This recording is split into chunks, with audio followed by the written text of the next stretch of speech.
I heard about the EMT class through some of my friends. Went to a ride along, took the class, and then I was kind of like, well, here I am.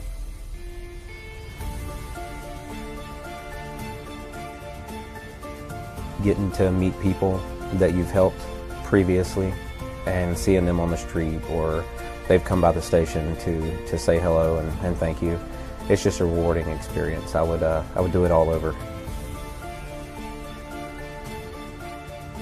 Searching for an unforgettable summer for your child? At Old Nell's Farm, campers spend days riding horses, learning horsemanship, caring for animals, making new friends, and enjoying real farm adventures.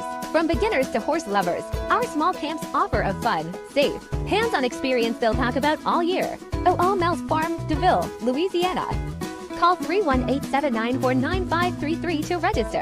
Spots are limited. Hi, this is Pastor Roger L. Green Sr., pastor of the Mount Zion Missionary Baptist Church. We're welcoming you to our worship services on Sunday morning. Sunday school begin at 8 a.m. Worship services begin at 9 a.m.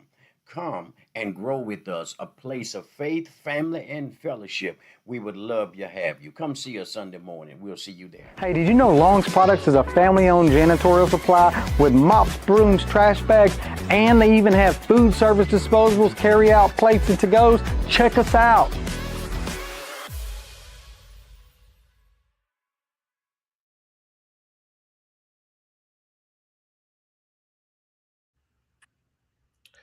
Good evening, Central Louisiana. I am Jack, and this is a very special edition of Let's Talk show here on UrbanCast. Tonight's conversation is powered by UrbanCast Let's Talk and CenlaGOAT with support from our silver sponsors, Acadian Ambulance.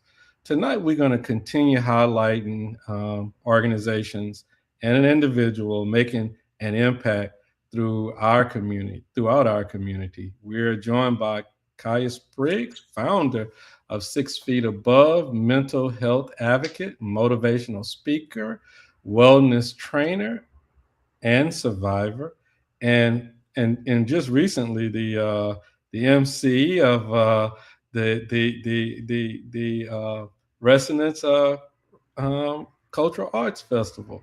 We'll be discussing the upcoming Mental Health and Wellness Festival taking place right here this Saturday over in Pineville on the Riverfront. The community event is free. It will feature music, vendors, wellness resources, self-care activities, food trucks, free yoga, and more, all centered around mental health awareness, healing, and connection. If you're watching live tonight, drop your questions in the comment. I'm going to see if I can get Ms. Spriggs to go ahead and answer them.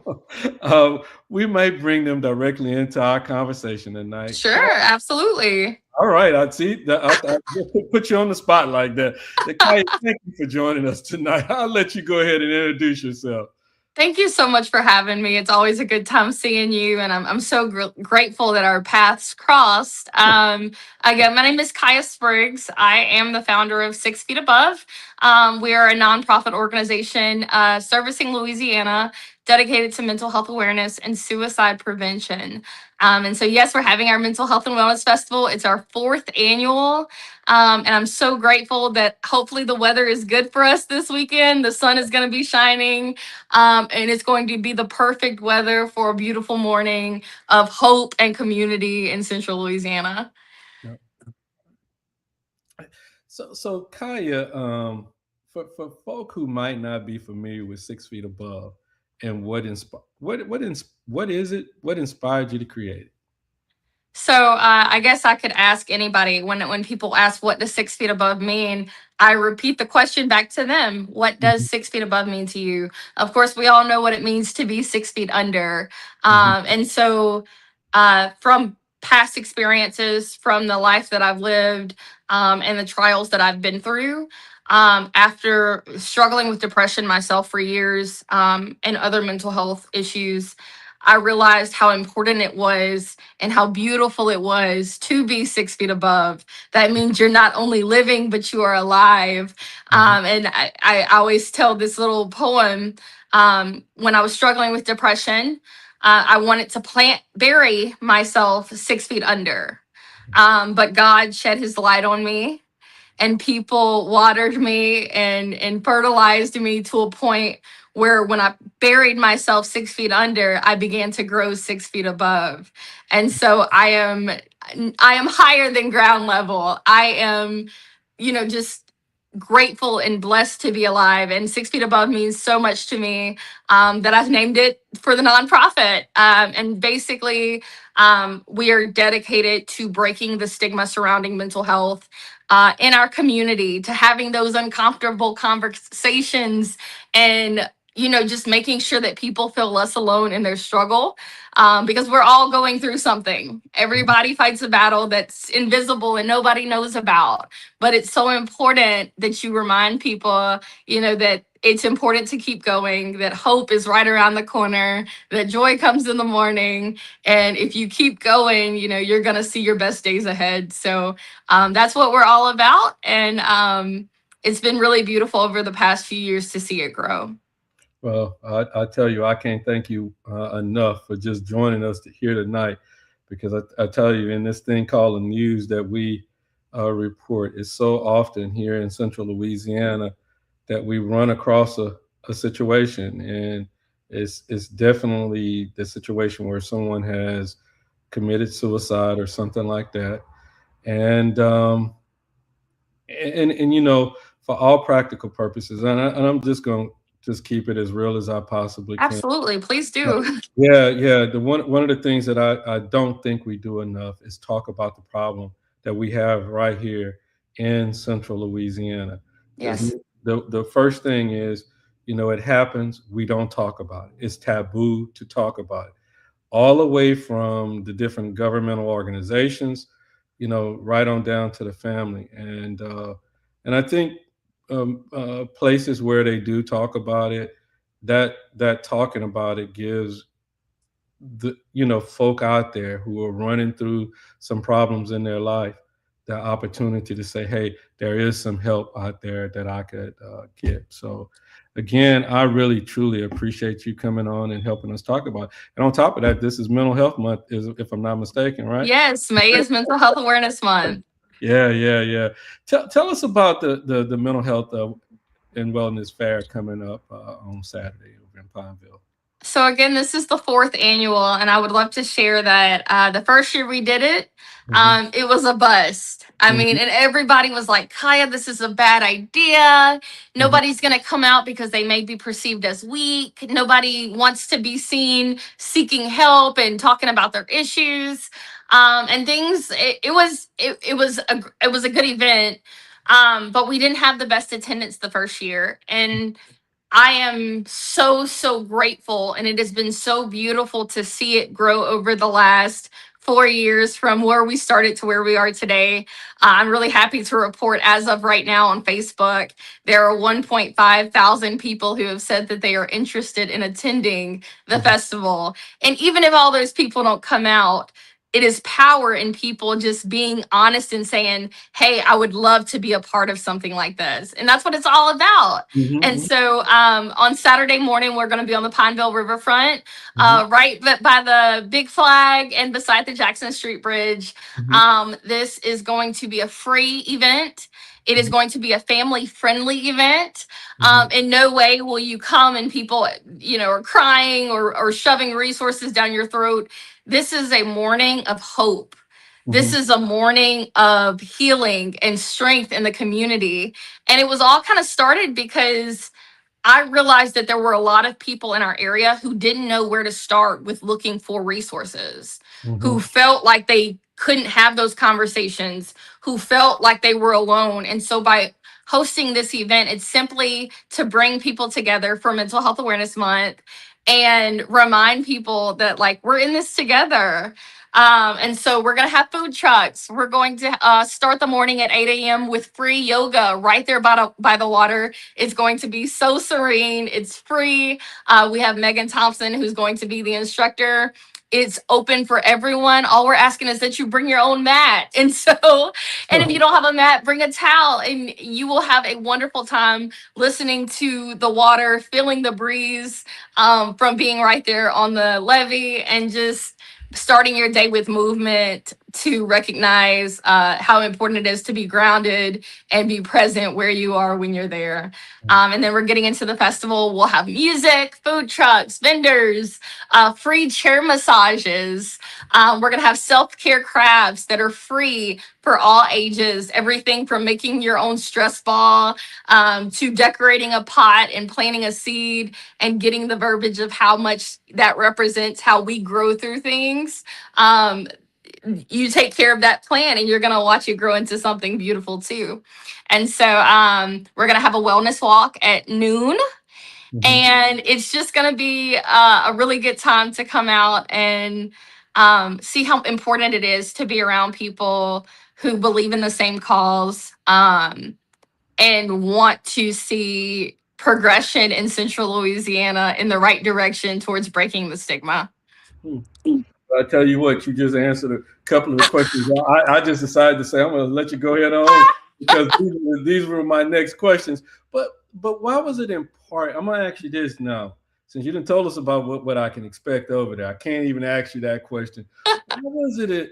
Why over the last 4 years, I'm pretty sure you've seen the things that even in that first year, what worked and what didn't work why was it important to approach mental health in the way that you are approaching it right now, being real open on the riverfront, and why do it this way? Because why be public with it? Because I think that's a part. I'm gonna let you answer the question. Go ahead. Let me shut up. So one thing I say often is we have to get comfortable being uncomfortable. Because that's where growth happens. And so by putting it right there on the riverfront, where people can see us celebrating, where we're not hiding in the shame of stigma, that's one of the first things. And like I said, I think a lot of people see the title Mental Health Festival and they're like, oh my God, that's sad. That's for people who are weak. That's for people who are struggling. And it isn't. It is for everyone. And it's important that we actually have those conversations and realize that physical health and mental health are just as important as each other. And we've been taught that, like, if I, am struggling, I'm supposed to deal with it alone. And it's all about letting people know that there are so many other people like you. And one of the things you will expect at the festival is when you walk in and are greeted at the welcome table, we'll have a bunch of Mardi Gras beads, and those Mardi Gras beads represent different things. So if you want to put on a green one, it's going to be, hey, I'm someone who has dealt with mental health myself. If you put on a blue one, you're someone who has lost a loved one to suicide. If you put on a purple one, you are an advocate and you're a safe space for someone who may be struggling. And you don't have to say a word, but you are going to be walking around this festival and looking at people wearing these beads, and you're going to say, wow, I would have never looked at them and expected that they were somebody who went through the same thing I went through. And it just makes you smile knowing that, again, I say you were not alone. And so that's what it's all about. It's about having these conversations. It's about putting resources on the forefront. It's about letting people know that taking care of yourself is not a luxury. It is a necessity. And it is so important that we create spaces, safe spaces for people to have those conversations, to access those resources, to heal, and to just enjoy their life and not just live, but live intentionally. And so before the meeting, you were talking about how busy our to-do lists are. And I actually taught a class today, and I was telling them we take pride in how long our to-do list is. Like, I can compare with you how busy I am, and that's like a symbol of success. But in reality, it's important that we take breaks. It's important, that we prioritize our own well-being. And that's what this is all about, is just reminding people that we are all human. That means we all feel. That means we all go through trials. That means we all handle things differently. And it's beautiful to be human, and it's important to embrace those things that make us who we are, like emotions, like mental health. And so it's just very important to me. And it's going to be a beautiful morning of togetherness for Central Louisiana. Let me ask you this question. Mental health conversations have become more visible in recent years, but Sure. there's still a lot of stigma associated with it. What are some of the biggest barriers people face when asking for help? So I can give you an example from my point of view. I have a wonderful, wonderful mother Mhm, who raised me in the church. mhm, However, when I was younger and struggling with depression, my mom would always tell me, "You're not praying hard enough." mhm, And in no way is that to say faith isn't important. Faith is a fundamental part, and having hope and believing in something is so important to mental health, in my opinion. mhm, But I was told that I wasn't praying hard enough or I wasn't believing in God enough, when in reality, I was begging God to take the pain away and give me hope and encourage me to the strength to keep going. And mhm, there's a lot of people who live, or for instance, men. When you think of men, mhm, I'm sure you were told very often that you're supposed to be strong, mhm, that you're supposed to handle it all, that you're not supposed to show signs of weakness. uh-huh, And so when it comes to these stigmas, it's because for generations and generations and generations, we've been programmed to not have these conversations. mhm, We've been taught to handle it all on our own and to keep going and to stay strong, when, let's be honest, it's not easy to always be strong. mhm, And so asking for help is beautiful, and it's so incredible that there have been celebrities and different movements that have started conversations around mental health. But I mhm, will tell you, we are still so far from where we need to be. mhm, Statistically, in Louisiana, we have a much higher suicide rate than other states. With ages 10 through 34, suicide being the third leading cause of death in Louisiana. And I was at a Louisiana Department of Health suicide task force meeting just last year. And one of the statistics they told me blew my mind. It said that in the African American community in Louisiana, suicide had increased by 51% in the last 3 years. mhm, And I'm not saying that to scare anyone. I'm saying that to say there are people dying in silence. There are people who are too afraid to ask for help because of what they have been programmed to believe. And it's so important. I keep saying it's so important. It is important. I mhm, hope that people are encouraged to know that it's okay to ask for help. It's okay. You don't have to do it all alone. There mhm, is strength in being courageous enough to say, "Hey, I don't want to do this by myself." And it's important that you have community that is right there to help you carry your load and get you to where you need to be and make sure you are the best version of yourself. And that's kind of what the festival is about. It's bringing people together to show you that we can break the stigma, but mhm, it takes all of us. It takes people being mental health mindful. It takes people being vulnerable. It takes us having these hard conversations, and it takes us, being willing to not only care about ourselves but one another as well. right.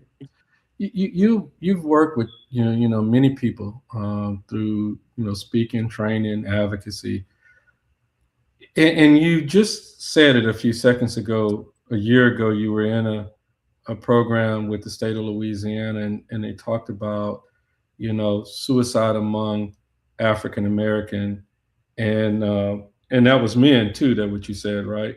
And I can tell you, if it was last year, at the first of last year, like I think right here in Rapides Parish, within the first 3 months, I think we had 4 suicides right here.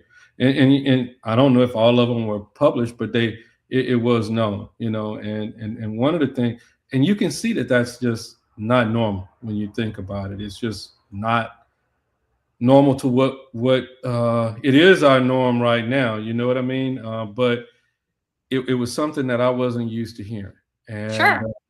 and it was alarming to us. And so, and it was real. But the one thing, again, like when we ran across each other and you and I started talking, I was like, cha-ching, look, I got somebody I can reach out to, because,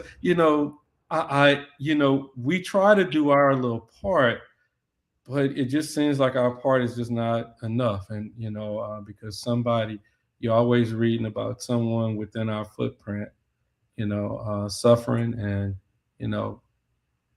going through with it. And so what are some of the common struggles that you see people struggling with as being the reason that they commit suicide? So that's a really broad question when you think of the risk factors and warning signs that go along with suicide. But some that are very common in today's society is isolation. We just got through COVID, and so a lot of people were by themselves for months and months and months. And when they were so alone, they felt as though they didn't have a purpose, they didn't have a plan. And that's one thing that I'm big on, is I believe a lot of people are giving up because they don't have a why. They don't have a motivation to, like, what I know what I'm here for. And it took me reaching my breaking point to realize that prevention was my purpose. Helping people like me get through their bad days was my purpose. But there's a lot of people who have no clue why they're here or what they're doing or why they're doing it. And so purpose is important. Isolation, a lot of people, just block out the world and get in their little shell. And then those thoughts start to creep in, and then they end up in a dark space, but they kind of put themselves there sometimes, or they were put there from other people. And another thing that I believe is really big in our young people is bullying. And even in adults, there's adults who are bullies, let's be honest. And so there's so many people who feel the need to keep up with the Joneses. And that's an impossible task in today's society. We have social media, which I feel is also a major factor when we're constantly scrolling and scrolling and scrolling and looking at other people's highlight reels, which isn't their real life. That's just the highlights of their lives. And we compare our day to day to other people's highlight reels. And that brings us to a point where we are comparing ourselves to others. And I say it all the time, comparison is the thief of joy.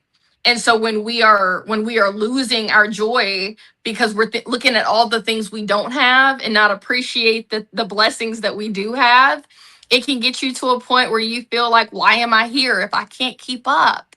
And there's just the list goes on and on and on. I will also say, to wrap up that question, I believe suicide happens a lot because people do not know how to get through their bad days. So coping skills. A lot of people depend on substances or are codependent on people, but they don't know how to love themselves enough to say, I am worth seeing tomorrow. The sun will, joy will come in the morning. I just have to get through the night. And so coping skills is very important to me, that not only our young people, but adults as well know what works for them, to combat the days that they feel like they can't get through.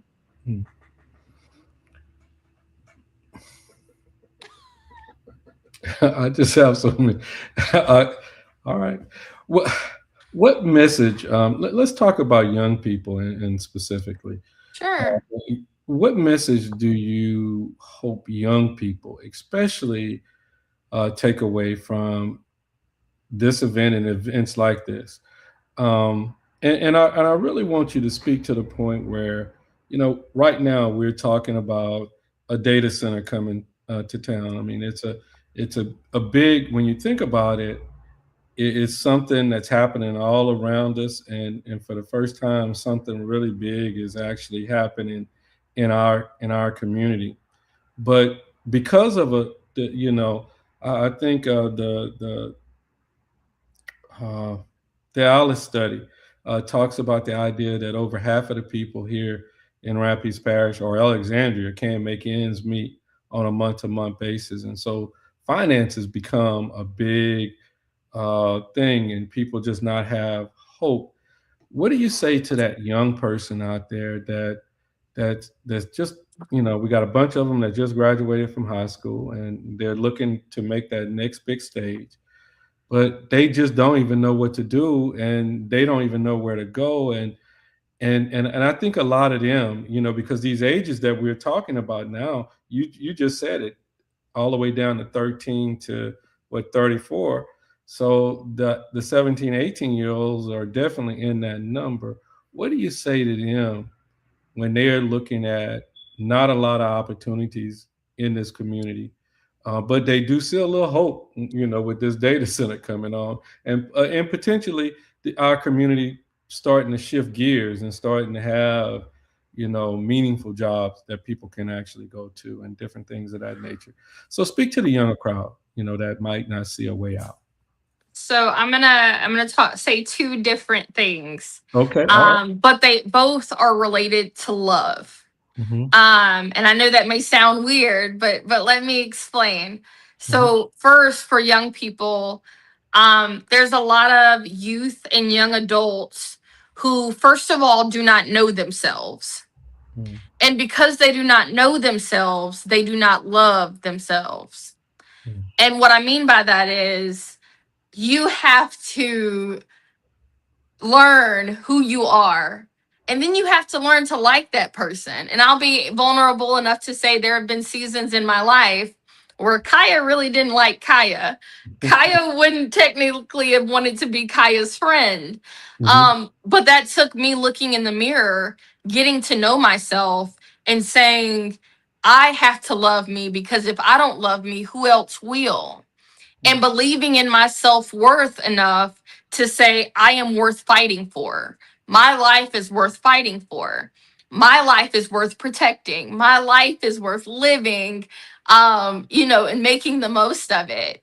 And so I think it's very important that young people look in the mirror and really get to know themselves. And I'll tell you a funny quote. You are with yourselves 100% of the time.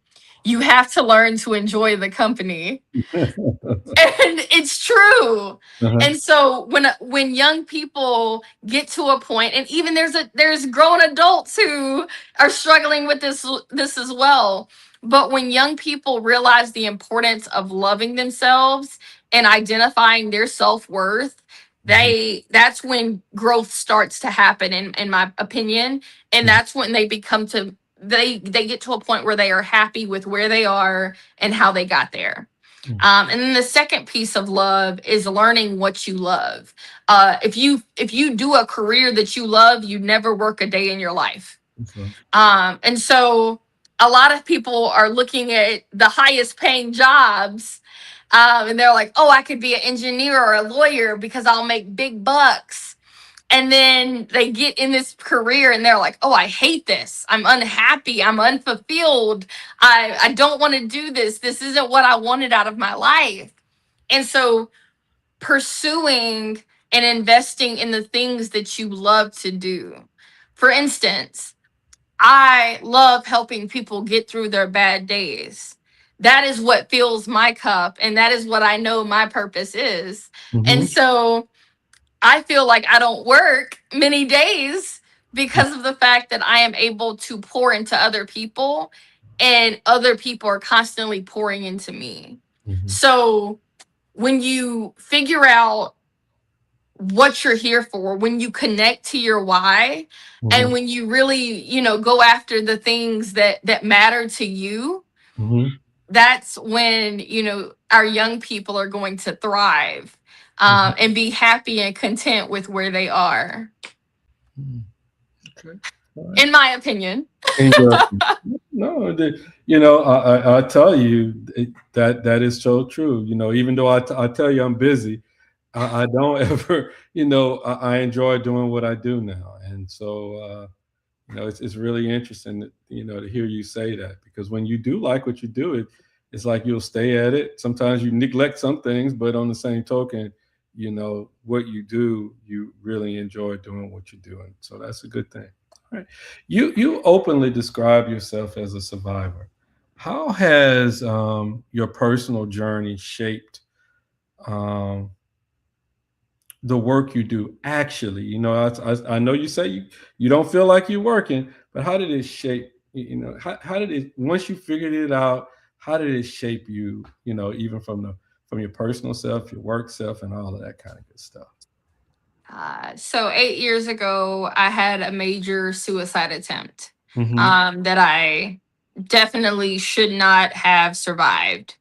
But when I did survive, I realized that there were two things of what I could do with this second chance at life. I could continue to live with the shame and the stigma that surrounds mental health, Mm-hmm. or I could talk to every single person that would listen to me, and I could tell them that, hey, I am a living testimony that the sun does come out in your life, that your best days are still ahead, you know, that there is joy on the other side. And you just have to keep going and get to it. But I it took me a long time, but I can honestly say today I have turned my pain into my purpose.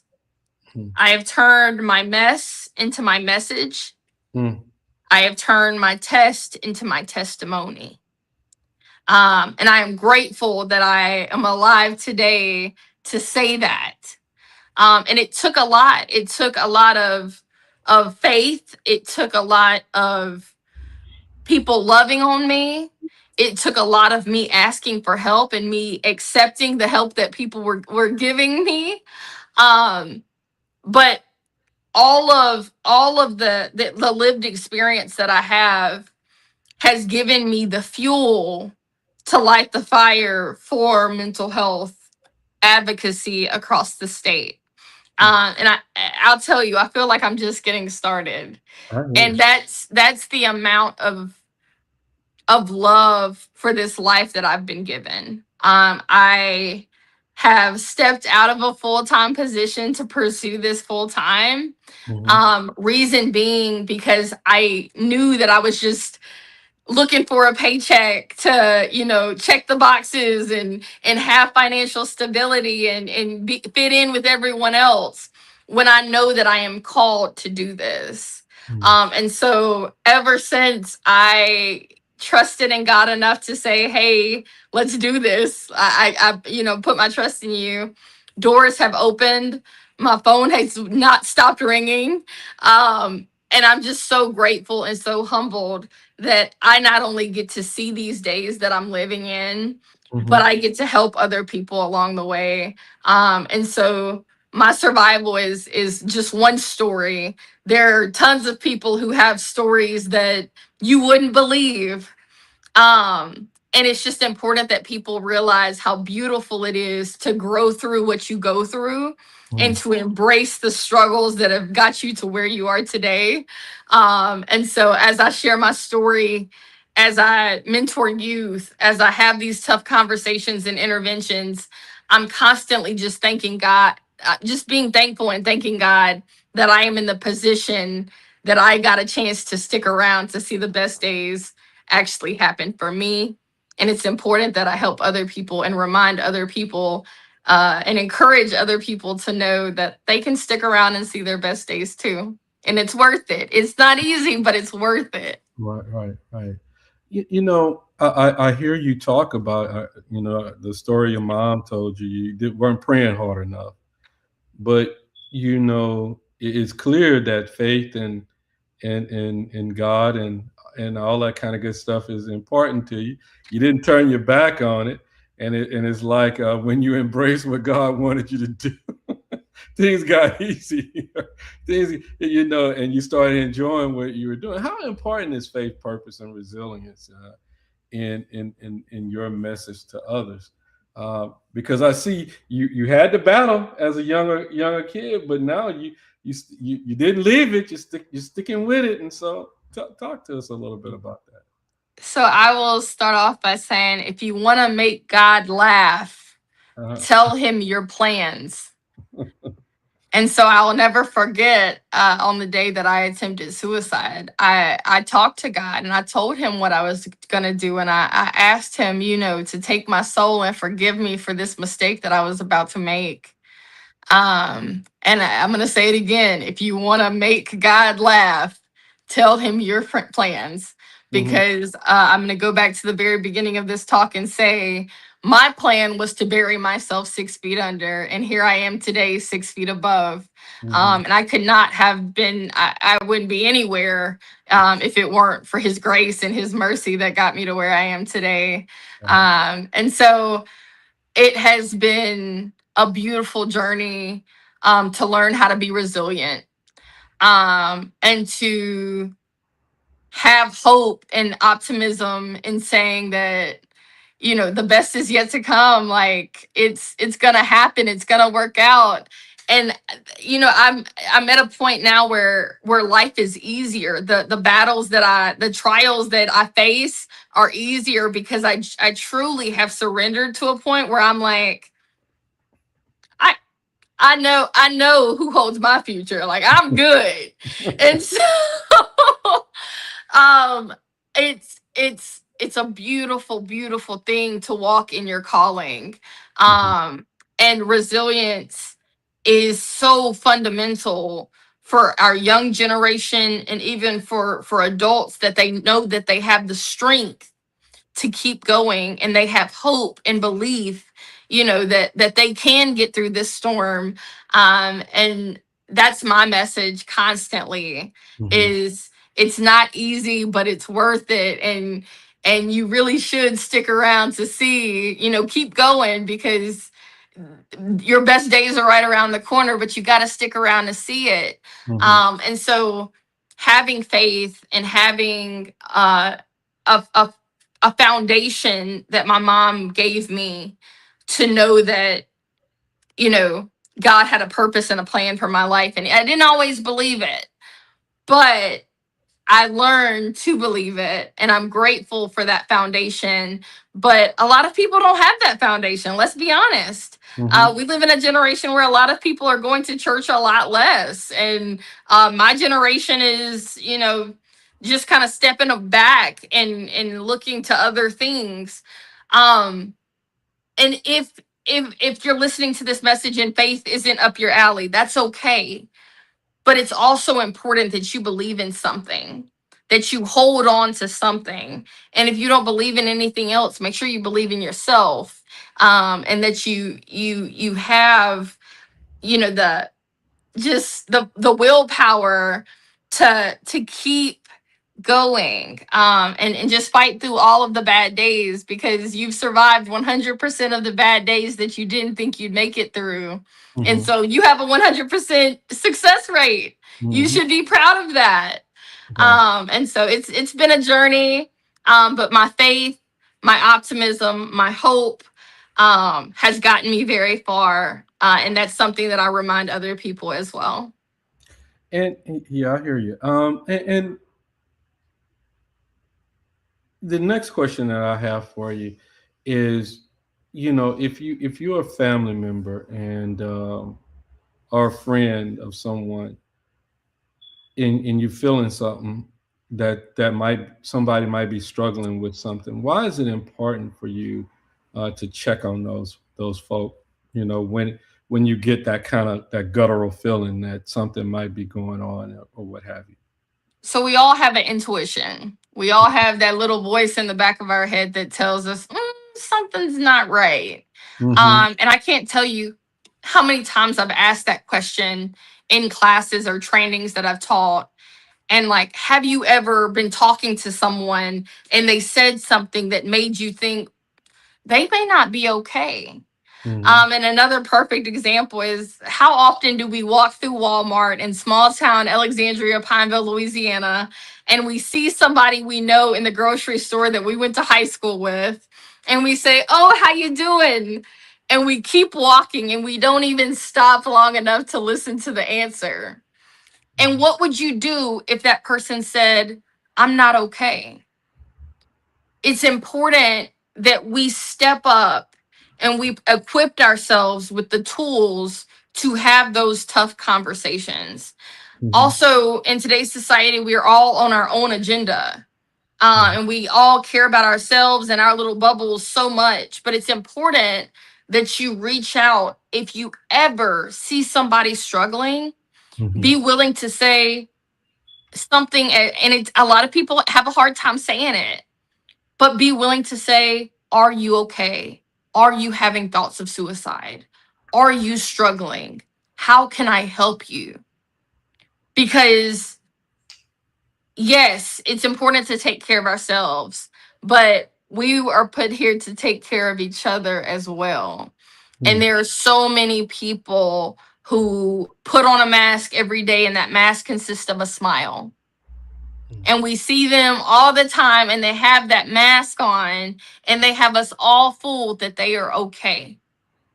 Be willing to look past people's mask Mhm. and be willing to say, hey, I really want to know, how are you really doing? And when they give us an honest answer, that's the point where you need to be trained and educated to have the next part of that conversation. And to provide people with the resources they need, and to just make the connections and hand people off, and make sure that they are taken care of. And if you can't do it, be willing to ask somebody else for help to do it. But that's what the festival is all about. It's about equipping you with the tools to say, how can I help somebody else if I not, or how can I get the tools for myself? So it's so important that things like this exist. And I'm really grateful that Central Louisiana has embraced this festival, and has embraced our mission to really take care of one another. Right. I concur with you on that as well. I know early, like again, today I've learned a whole lot, because I've learned that I don't need, I think Uncle Sam did teach us a little bit about first aid and CPR and all that kind of good stuff when I went to basic training. But I think it's time for me to go get a refresher today. I had an opportunity to talk to,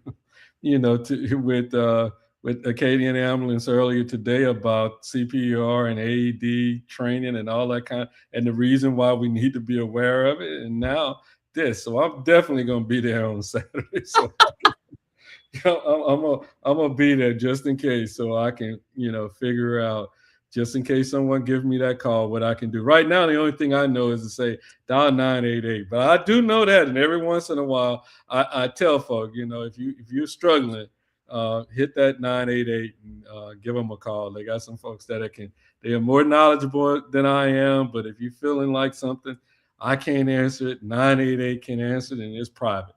Absolutely. Yeah, 24/7 confidential, free crisis lifeline, accessible to you and everyone. So it's important that people are knowledgeable about little resources like that can make a big difference. Right.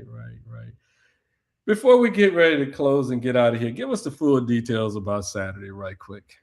So Saturday, we're going to kick things off at 8 a.m. with yoga. The festival doesn't start at 8. Yoga starts at 8. It's going to be right under the flagpole. Bring your own yoga mat or a towel or whatever, and just come move your body, be moved by just the environment that is going to be so peaceful and serene. And I promise you, you will enjoy that free class for the community.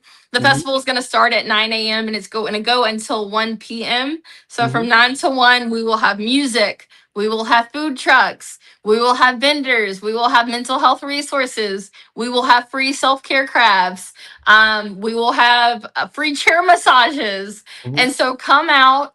You don't have to stay the whole time. If you just come spend 30 minutes with us, I promise you will leave better than you came.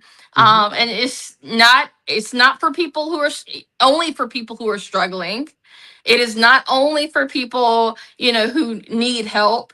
It is for everyone in the community to come together, celebrate mental health, break the stigma, create hope and encouragements for generations and generations, and just have a good day celebrating community, connection, and like I said, hope, because hope is hope is so important. And if you believe that the best is yet to come. It absolutely will. And so I'm really excited for everyone to come out and enjoy this. And I can't wait to see all of the faces there. You see, your girl Kyah says, "Can't I wait." love you so much, sis. Yeah, well, Kyah, I thank you so much for on the spur of the moment. You sent the text and we made the phone call. But thank you so much for joining us tonight, and for the work you continue to do throughout Central Louisiana and beyond. I definitely believe it is definitely needed. Mental health affects families, friendships, workplace, communities. Conversations like this help to continue breaking that stigma and encouraging healing and connection. Again, the 6 Feet Above Mental Health and Wellness Festival takes place this Saturday, May the 30th at Pineville Riverfront. It's going to start early in the morning. So you get up early and go get you some breakfast like 6 o'clock. But 8 o'clock, Kyah say they're going to be out there doing some yoga. And the festival going to run from 9 a.m. to 1 p.m. The event is 100% free and open to the entire community. So not just Alexandria Pineville, but all of Central Louisiana. And if you're just passing through and you want to stop, you can stop and come see what's going on. We over here at UrbanCast definitely recommend everybody get out and go over, because it's good to have those tools in your pocket. It's better to have it and not need it than to need it and not have them. That's right. Yep. A special thank you to our silver sponsor, Acadian Ambulance, along with our business partners, Sattler's Towing, Lungs Products, Nader International Market, The Threadhead Embroidery, Elegance Beauty Supply, and Old Mills Farms. I'm Jack, and this has been a special edition of UrbanCast Let's Talk. We'll see y'all next time. If you could just hang tight, I'm going to end the stream. I heard about the ENT class through some of my friends. Went to a ride along, took the class, and then I was kind of like, well, here I am.